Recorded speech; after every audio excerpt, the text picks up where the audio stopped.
finish up on the elk, I'm gonna take all of these out of the pot and leave the liquid boiling.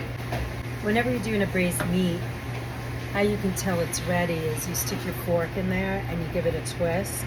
And if it's nice and easy, then you know it's ready.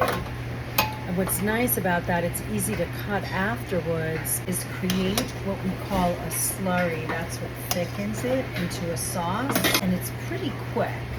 And then I have here, I thicken all of my soups and sauces with gluten-free flour so that everybody can eat them. So there's gonna be little lumps in this. This is why I use a colander to pour it through so it doesn't get lumpy. And what I like to do is fortify the flavor of the flour. So I put a little salt in here and a little garlic powder, and I gave it a whisk so it's nice and whisked up.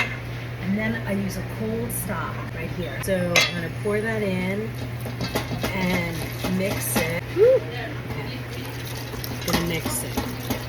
Now I keep the braising liquid boiling because you want to pour, when you're making a slurry to get it thick, you want to pour your cold liquid with the flour into the mix cold, so when it hits the heat, it thickens.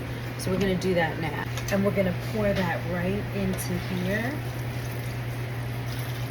And the reason I do that, so you catch those little balls so it doesn't get into the liquid. And then you'll see it get nice and thick. And then we're gonna just let this thicken about 2 minutes is what you need to simmer to get rid of the flour flavor, gravy consistency.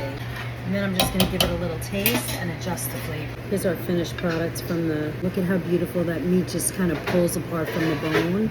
You see that?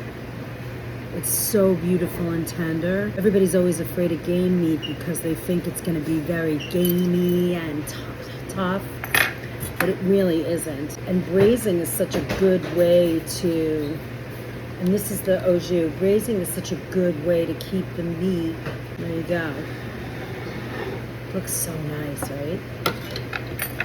You cut that. You take the meat right off the bone.